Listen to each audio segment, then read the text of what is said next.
Did you know that Florida is one of the many states in the United States that has a minimum wage less than $10? Yes, Florida is one of them. I have worked at a fast food restaurant before. I made minimum wage for about a year. While most of you probably have not had a job before, I'm sure in the near future minimum wage will have an effect on you one way or another. Today I'm going to be talking about why they should raise the federal minimum wage to at least $15 for everyone. More specifically, I'm going to talk about how it will affect the economy, how it could change the workforce, and the problem/solution with low wages. Okay, affecting the economy. Minimum wage is the lowest possible pay an employer can give their employee. According to the Congressional Budget Office, aka CBO, the current federal minimum wage since 2009 is $7.25. Imagine, over a decade ago, the number has not changed in a few states like Texas, Idaho, Kentucky, and North Dakota. The economy is a system that varies from day to day, week to week, and year to year. One day it can be up, the next day it can be down. Each state has their own type of economy that runs solely for that state. If minimum wage does increase within the next few years, it will cause the economy to grow.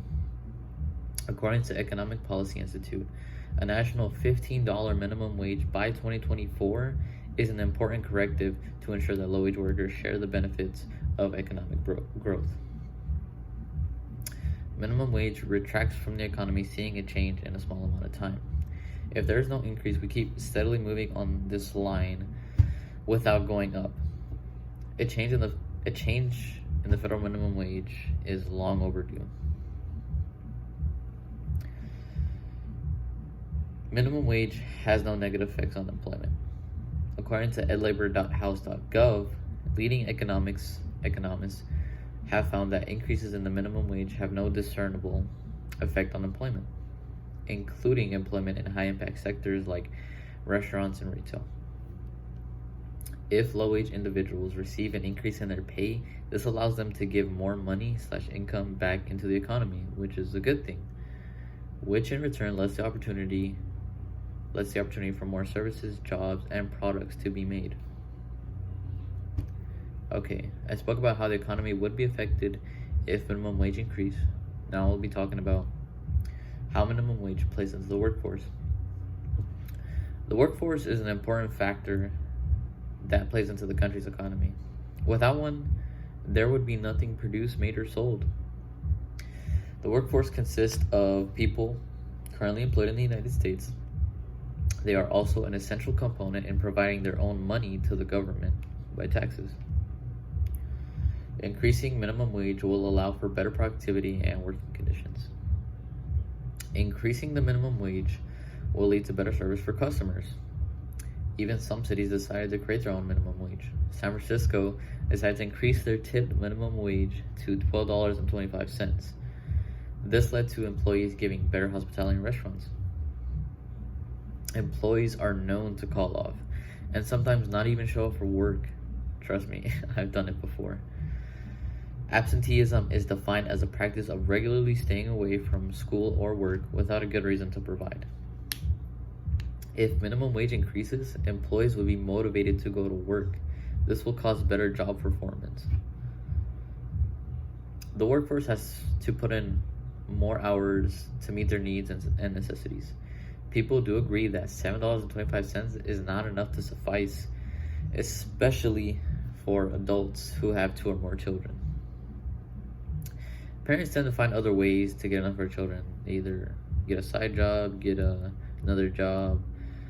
It's some struggle because inflation is one to blame for the rising prices and value of money.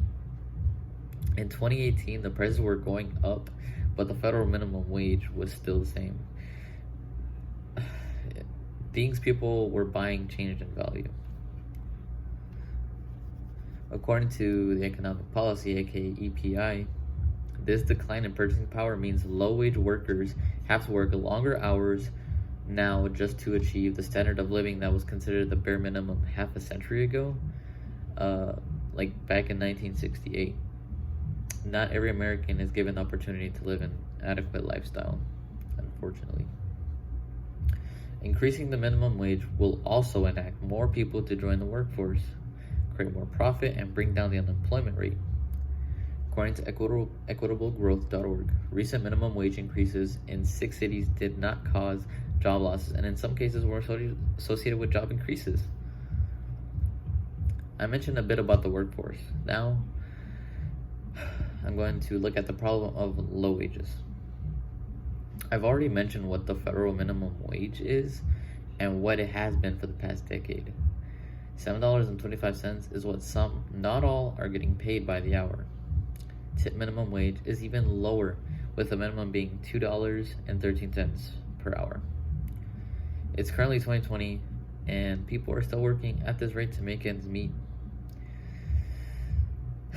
If the minimum wage increased to a number everyone can be happy with, no one will be working for less than the federal minimum wage, regardless of race or sex. Women and African Americans are the ones who are targeted and sometimes even abused because they don't get fair wages because of what they are. According to Economic Policy Institute, gradually phasing out of the separate lower wage for tip workers will help eliminate disparities and labor protections between tip workers and the rest of the labor force. Low wages would disappear in an instant if a policy like this was set in place for the future. Men and women would not have to worry about not receiving adequate pay to bring home anymore. Earnings would increase immediately with satisfied employees. The economy would boom, productivity would be high, and businesses happy with the profit coming in. According to equitablegrowth.org, once again, the earnings boost for low-wage workers from higher minimum extends beyond the immediate effect of the legal change and instead grows in magnitude for several years thereafter. So there's going to be, as I mentioned, an increase if minimum wage does increase itself.